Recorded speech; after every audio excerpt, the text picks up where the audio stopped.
There are moments in life when the world falls away. The death of someone we love can feel like that, like a landscape stripped bare, winter descending in an instant. At first there is shock, a kind of numbness, and then questions. How do I go on? What do I do now? How do I make the sadness go away? The bereavement may be sudden, unexpected. The bewilderment can last for years. It is not unusual to doubt what you once believed about life itself. And yet, when something breaks, light can slip through the cracks. Light that could not enter before. Grief is a tide. At times it comes as a small wave, at others it crashes over us with overwhelming force.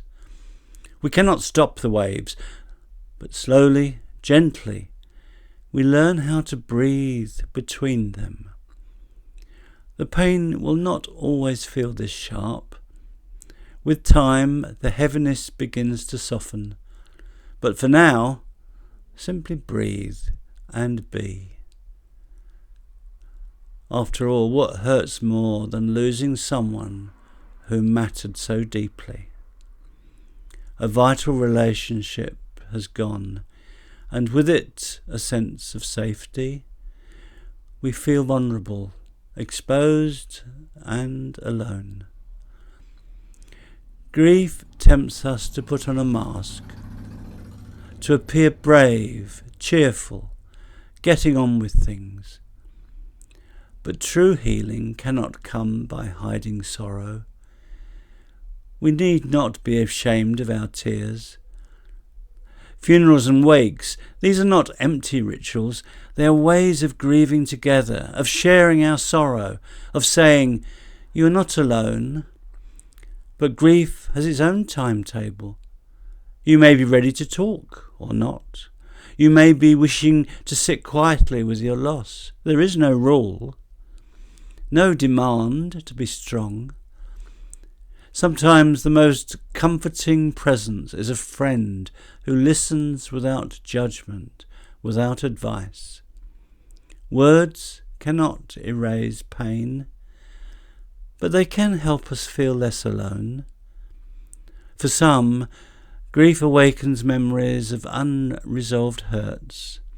If only I said more, if only I'd done more. We may feel a gnawing guilt.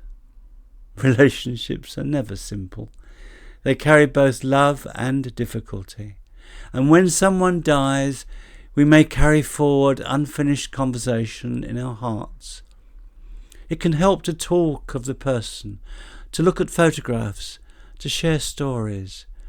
In doing so, we see more clearly the good and the precious that was there, and accept the reality that both they and we were imperfect. To speak of the dead is also to see how much of them still lives in us. But grief has other faces. Anger, for instance.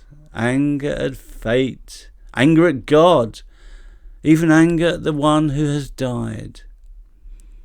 Such feelings may unsettle our spiritual faith, our religious ideas. They may shake our sense of meaning. Yet they too need a voice, for only when spoken can they be explored and softened with time. Many traditions encourage an ongoing relationship with those who have gone before us, through memories, through the sense of their presence.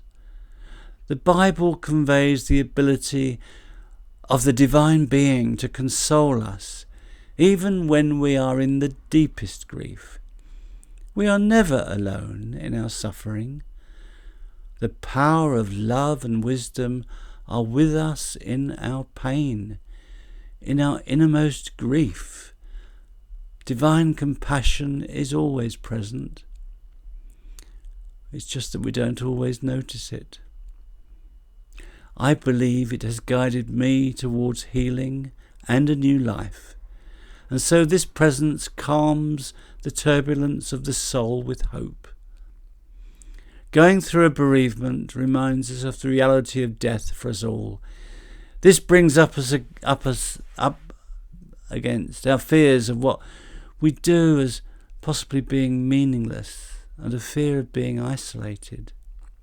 Now, the spiritual philosopher Emanuel Swedenborg claimed to have visionary experiences of a hidden reality of spirit people, a sort of fourth dimension, a subspace, if you like. He reported that, unlike the body, the mind of a person does not die. In the material world, a desire to talk to someone brings people together on the phone or in person. He says likewise, after death, in the next life, he wrote that we can talk to any deceased person we want to, whom we had previously known. Swedenborg wrote that he had seen many spirit people with their spirit relatives. However, if they discovered they were of different inner character, they eventually parted company after a while. For in the spirit realm, he says, inner likeness unites and inner differences separate. Perhaps this information, if shared at the right time, might bring some comfort in the hope of a future reunion with a loved one who has died. So death does not end the human mind, only the body. The bonds of love are not lost, but can endure into the next life. For some, this thought that love itself survives death can bring comfort. Hope does not mean getting over it. It means carrying our loved one into a new chapter of life, integrating their presence into who we are becoming. In the deepest grief, there is still the possibility of growth.